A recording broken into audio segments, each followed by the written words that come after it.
Hi, I'm Lori Fangio, and I'm a food blogger and chef instructor. And today I'm going to show you a wonderful recipe to serve alongside your fried chicken dinner. So when corn is fresh and in season, it makes a perfect side dish to go along with fried chicken. So today I'm going to make creamed corn with poblano peppers, and it is going to be amazing. So what I have here is I have 4 ears of corn that I've cut right off the cob. And to this, I'm going to add some butter.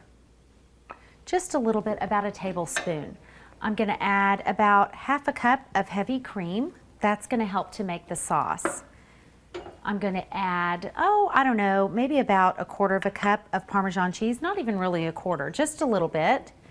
And then I'm also going to add 1 poblano pepper that I've diced up.